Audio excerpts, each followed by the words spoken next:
Hello and welcome to the NCWLIFE Evening News on this Wednesday, June 24th. I'm Grant Olson. Here's some of the stories we have coming up for you tonight. Following last night's school board meeting, the future of Wenatchee High School is now in the hands of voters. An Okanagan County Public Works employee assisting on a fire at a county landfill has died after his vehicle tipped over an embankment. Big weather changes coming our way on Friday with possible rain and much cooler temperatures. Your full local weather forecast is coming up.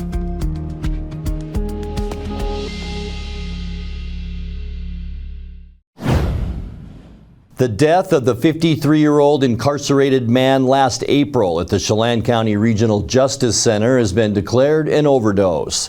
Correctional deputies found Scott Anthony Glass unresponsive when preparing to serve breakfast. That was at about 5:30 a.m. on April 26th. He was declared dead about 16 minutes later. Chelan County Coroner Earl Crow ruled this week that the cause of death was acute fentanyl intoxication. Glass was from Eniat and was most recently charged with possession of a stolen vehicle and attempting to elude police. Chelan County officials say inmates continue to find ways of smuggling drugs into the jail. This year, the county instituted a no mail policy after discovering many of the letters or envelopes to inmates were soaked in narcotics. Any physical mail to inmates is now scanned and made available for digital viewing on a tablet device. The Wenatchee Police Department is currently investigating Glass's death.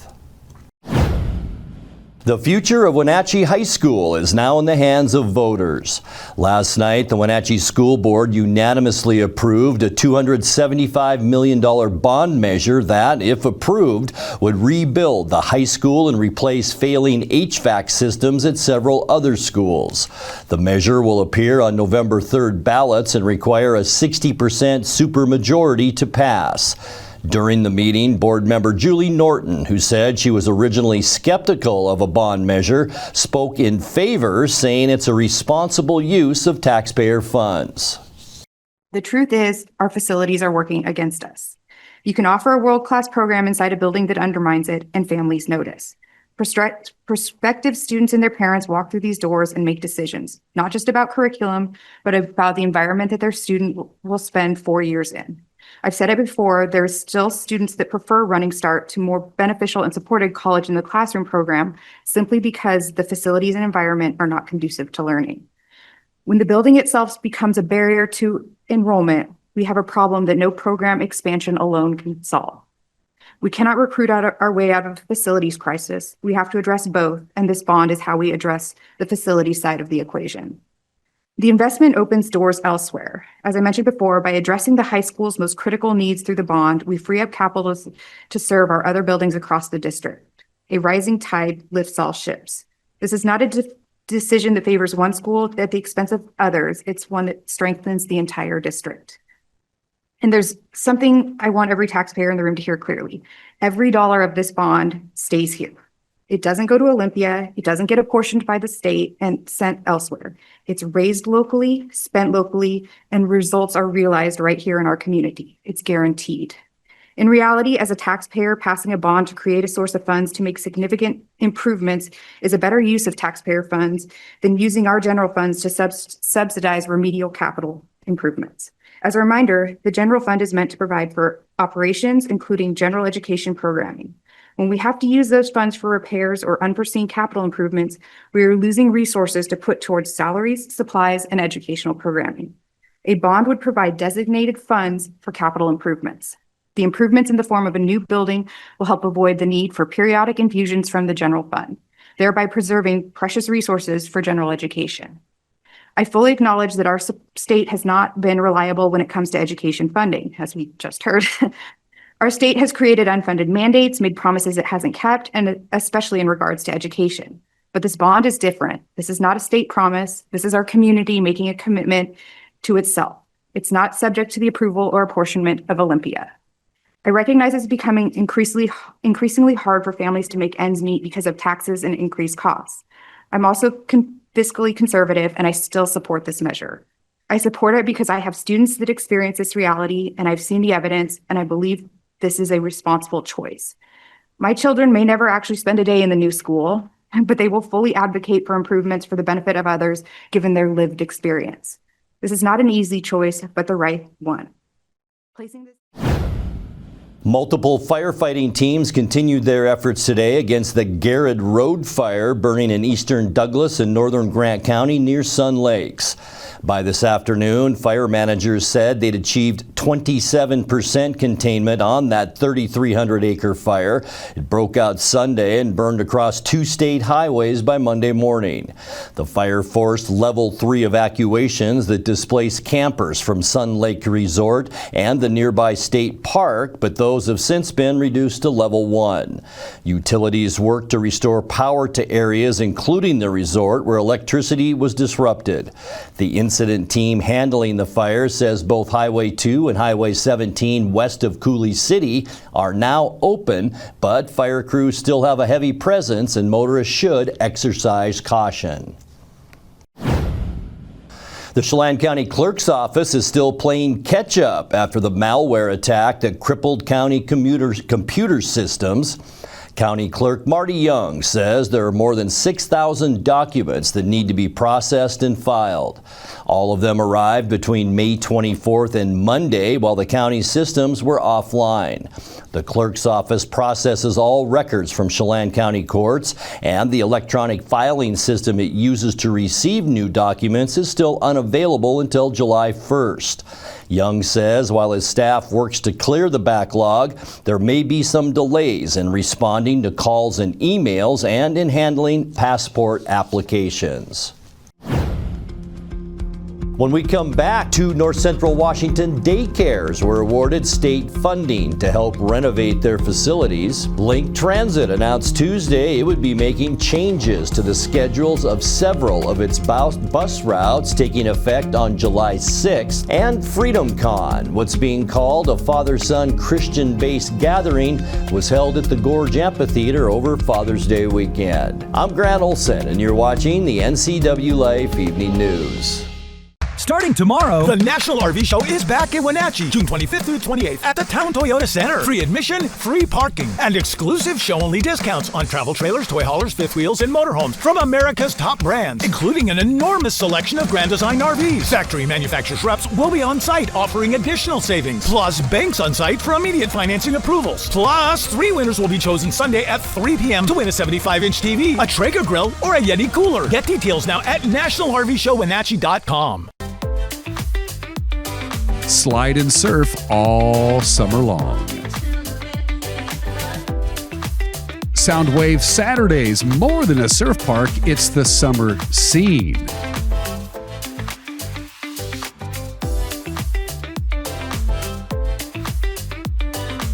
Grab a drink and enjoy live music every Saturday in July and August. Slide Waters in Lake Chelan. Don't miss it. Chelan PUD works hard year-round to reduce fire risk and provide dependable service for our customers. But when extreme fire weather is forecasted, we may resort to a public safety power shutoff, turning off power to a specific area in order to prevent fire. In this rare event, we'll keep you informed before, during, and after the shutoff. To stay prepared and check if you're in a PSPS zone, visit chelanpud.org/PSPS. Your favorite local channel is now available for free on your smart TV and connected streaming devices. Watch live programming and catch up with the latest shows on demand. See the local stories that matter to you. NCWLIFE, now on Roku, Fire TV, and Apple TV.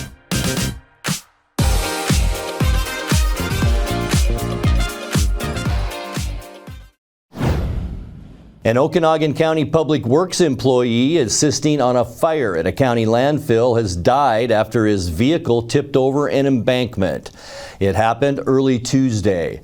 Sheriff Jody Barkas says 73-year-old Larry Finger of Okanagan was driving a water tender at the Okanagan landfill to help suppress a rekindled fire on that property. About 2:30 a.m., Finger's truck went off the roadway inside the landfill complex and then rolled down the embankment. Rescuers who reached the truck declared Finger dead at the scene. Okanagan County says he'd been employed by Public Works for 6 years. The cause of the accident remains under investigation. 2 North Central Washington daycares were awarded state funding to help renovate their facilities. The grants are a continuation of Early Learning Facilities Program awards announced in April after the state legislature appropriated additional funds during the 2026 legislative session. In Brewster, Maribel's Daycare received just over $96,000 for minor renovations to the bathroom, kitchen, floors, and building utilities. Meanwhile, in East Wenatchee, We Care Daycare was awarded nearly $11,000 for maintenance. Overall, $5.6 million was awarded to 37 child care facilities in 12 counties. Link Transit announced Tuesday it would be making changes to the schedules of several of its bus routes taking effect on July 6th. Link provides fare-free transportation across Chelan and Douglas counties. Scheduled times for several routes are being updated. One significant change is the elimination of Route 1, which goes from Columbia Station to Walmart.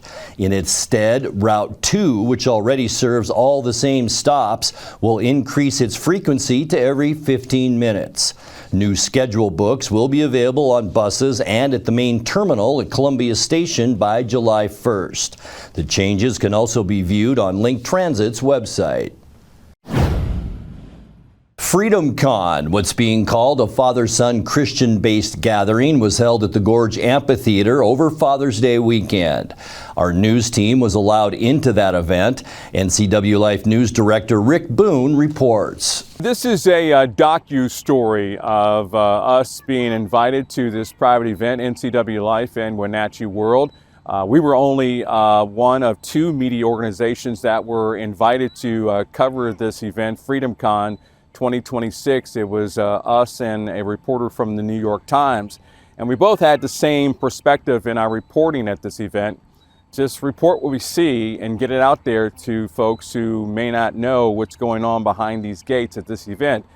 And everything we got in our story on print and also on TV, we're willing to share it to you. Here's a little piece of some of what we saw and some of our reporting from Freedom Con.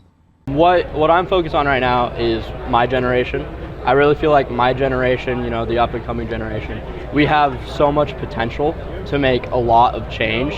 And so what I want Gen Z to leave Freedom Con thinking is that they have so much to offer and that there are real steps that they can take to take their potential that they have and to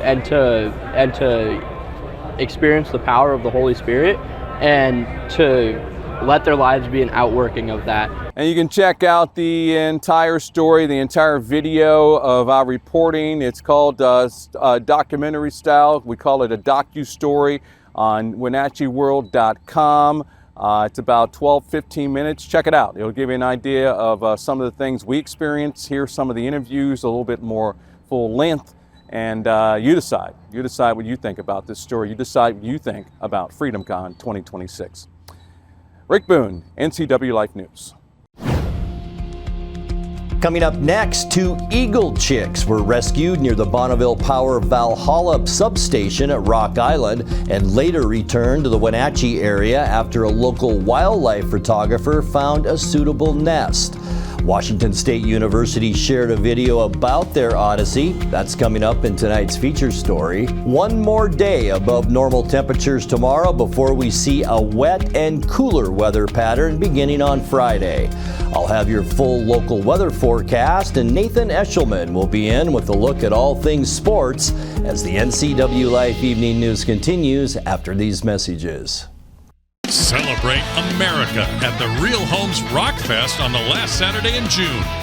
Great bands including Too Slim and the Tail Draggers and the best Bon Jovi tribute band, Non Jovi. It all happens at the Rock Island Golf Course. Free shuttle service with food and craft vendors and a wine and beer garden. Be prepared for family fun entertainment and live music till the fireworks show. The Real Homes Rock Fest at the Rock Island Golf Course, Saturday, June 27th, 2026. At Colonial Vista Senior Living, we believe life is meant to be lived fully. Our wellness programs inspire residents to stay strong, flexible, and confident every day. Here, curiosity is encouraged, friendships are nurtured, and every activity is an opportunity to connect, create, and enjoy life together. We invite you to experience the lifestyle at Colonial Vista Senior Living for yourself and discover why so many call our community home. Your favorite local channel is now available for free on your smart TV and connected streaming devices. Watch live programming and catch up with the latest shows on demand. See the local stories that matter to you. NCWLIFE, now on Roku, Fire TV, and Apple TV.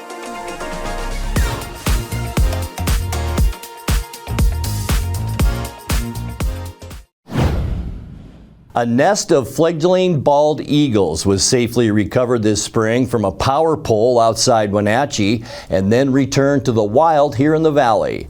It took a cooperative effort between utility workers, wildlife rescue specialists, and the Washington State University School of Veterinary Medicine.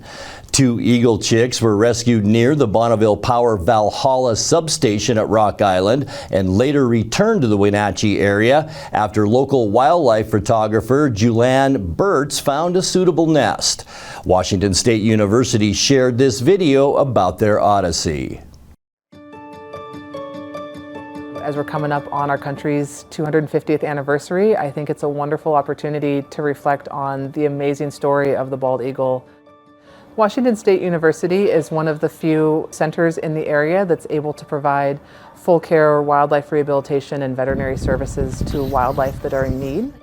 At the end of April, I got a call from the Bonneville Power Authority that they had an eagle nest in a dangerous location on a power structure.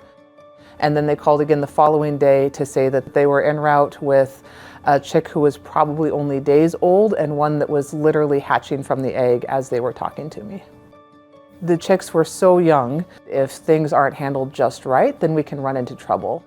The egg went into a modified egg incubator that was set up to act as a hatcher, just shy of 100 degrees. Initially, it looked like the chick was still making really good progress, but then at about the 48-hour mark, it became apparent that the chick had become stuck in the egg and was starting to get stressed. And so at that point, we had to make the decision to assist the chick in coming out of the egg.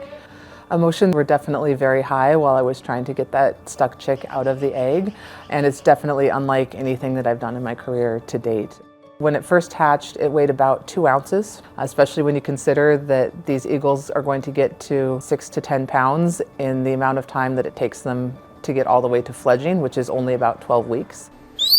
We had volunteers and staff to feed them these small pieces of meat. After they were just a few days old, we started using camouflage to make sure that we weren't looking like people while we were feeding them.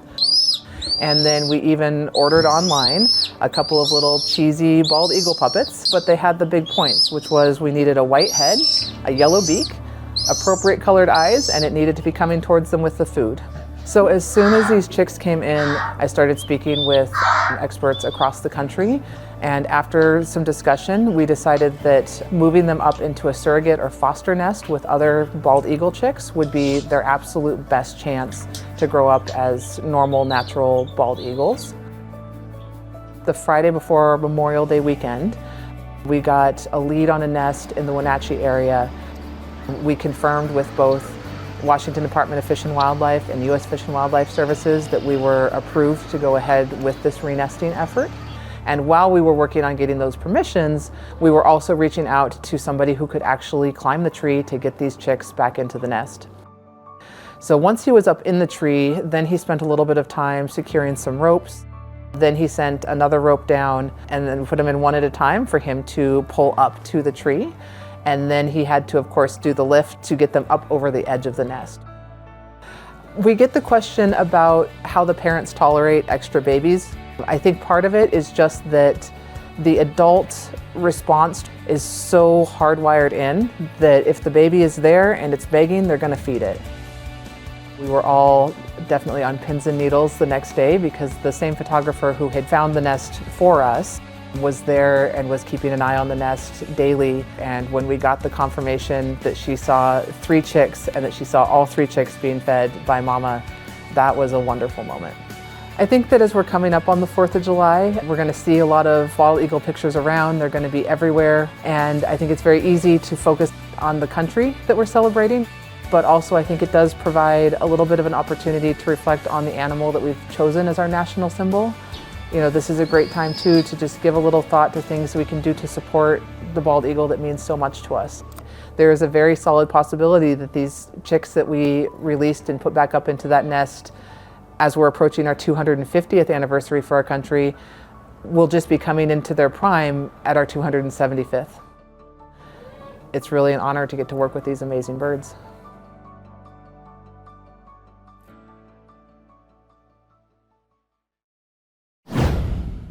Time now to take a check of your North Central Washington weather forecast. I hope your Wednesday was a good one. Boy, it got hot early, and then when all the clouds rolled in, it kept our temperatures at a pretty steady level throughout the afternoon. Beautiful shot. This is our Billy Goat Tower camera looking up into Okanagan County.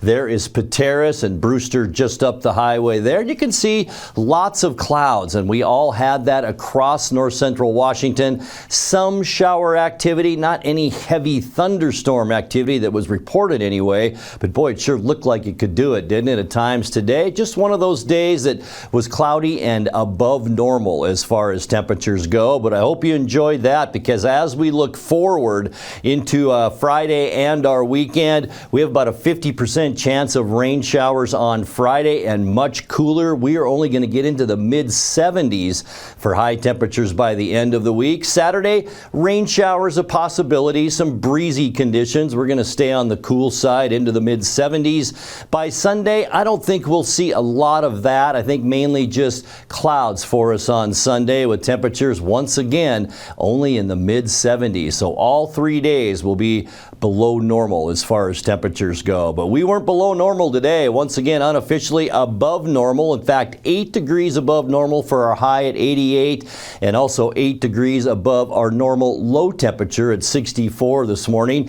104 our record high, set for the 3rd day in a row in 1992. That was a hot June. 42 our record low, set in 1983. Sun came up at 5:05 and it will set tonight at 9:02. Getting into the forecast now for Thursday, temperatures will still be above normal tomorrow. We'll see 89s for Moses Lake and Ephrata, a little cooler in Quincy at 88, about 86 for Wenatchee, at Chelan. You also will see around 86 degrees. Lake Wenatchee, the cool spot tomorrow, but still very comfortable with a high temperature of 81. Tonight, we do expect clearing skies. Still could be a little breezy out there, though. Our ridge of high pressure right here, but the low moving in will actually push that high to our south, and we will be under the influence of low pressure. Mild tonight with lows again into the mid-60s.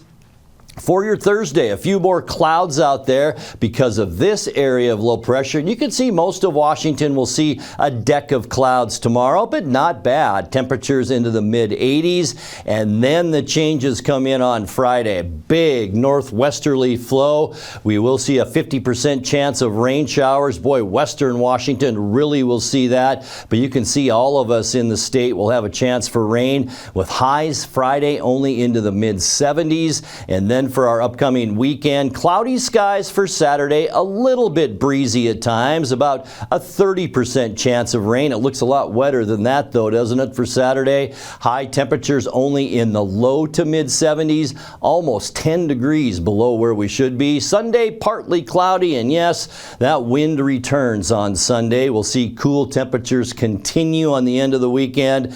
Highs on Sunday into the mid-70s.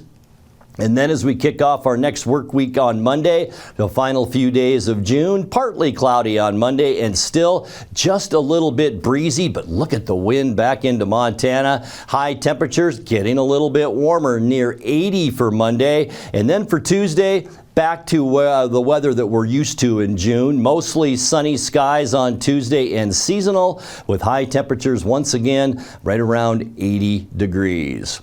Now it's time for your 7-day forecast brought to you by Colonial Vista Senior Living in Wenatchee, where comfort, care, and community come together.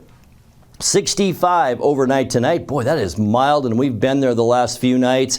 86 with clouds on Thursday, and then the weather changes. A 50% chance of rain Friday and 75, 30% chance of rain on Saturday. A little breezy at times as well, and 73. Sunday, that's the windiest day. Partly cloudy and 76.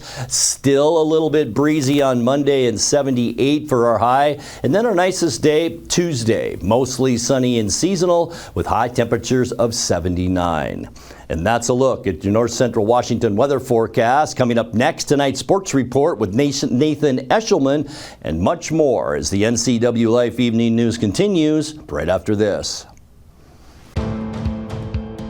NCWLIFE Channel is your local TV station.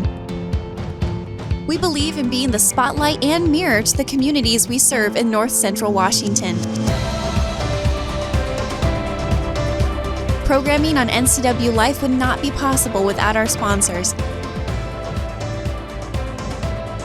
Special thanks to our platinum sponsor, Alpine Air. Turn to the experts at Carrier and Alpine Air. Welcome back, sports fans. A lot has been super exciting just in this past day, and we got a lot to show you. Seattle Mariners, NBA Draft, and of course, the World Cup. Starting with baseball, the Mariners this year have really been on a roller coaster. So many different emotions every single week, but Tuesday night was a very special win. The M's took on the Pittsburgh Pirates and sneaked out a 3-2 win. There were two significant moments from the game, with star catcher for the Mariners, Cal Raleigh, hit his first home run since April 27th in the fourth inning. The Big Dumper's moonshot was not the only home run of the night, with second baseman Cole Young having a very special night for himself as well. The Pennsylvania native got a standing ovation early in the game, but what was really special was when Cole Young hit a 2-run home run in the top of the 7th inning to give the Mariners a 1-run lead that would hold on for the rest of the game. Andres Munoz came into the game into the 9th inning, and the closer had 3 up and sent the 3 down. The Mariners' 3-2 victory over the Pirates now puts them at 41-39 on the year. Moving over to the NBA, Tuesday night was round 1 of the NBA Draft. This year's draft class is filled with high expectations, especially for those in the lottery spots of 1 through 14. The first overall pick this year was forward from BYU, A.J. DeBonsta, who was taken by the Washington Wizards. DeBonsta was perceived as a top 2 draft pick coming into the night, with the next draft pick that came after him, Darren Peterson, also being viewed as a possible first pick. But the guard Peterson fell to the Utah Jazz, being viewed as a smooth and excellent scoring threat. The rest of the draft was also filled with great athletes such as Cameron Boozer from Duke. The 6'9" forward is the son of NBA legend Carlos Boozer, but Cameron was taken 3rd overall by the Memphis Grizzlies. 30 total picks were made in the night, with most teams bolstering their rosters. Round 2 of the draft will take place tonight, with more future diamonds in the rough looking to be found, like this year's NBA champion, Jalen Brunson. Next up, we're moving on to the World Cup. The Wednesday game slate is the first of the group stages to feature 6 games in the day with a lot of action. Highlighting these matchups includes Bosnia and Qatar and Seattle, Scotland and Brazil in Group C, South Africa taking on South Korea, and of course, beloved goalkeeper Guillermo Ochoa. It is not confirmed whether Ochoa will be starting keeper in goal, but there's a good possibility he will be the one starting in the net. There is also a large amount of Mexico fans wanting the return of the legendary keeper. Memo is entering his 6th World Cup, but in Mexico's first 2 matchups this year, he did not start, with Raul Rangel protecting the goal. Mexico is set to take on Czechia at 6 p.m., possibly giving Memo Ochoa one last shot at glory. That'll do it for sports for now. Make sure to check in every single day as we keep bringing updates for the World Cup as it goes on. For NCWLIFE, I'm Nathan Eshelman reporting from East Wenatchee. And that will do it for the NCWLIFE Evening News for Wednesday. Remember, if you see news happening, let us know. Email your news tips to news@ncwlife.com or just give us a call at 888-6295. Our channel is also available on Roku, Fire TV, and Apple TV. I'm Grant Olson. Thanks so much for being with us and have a great night.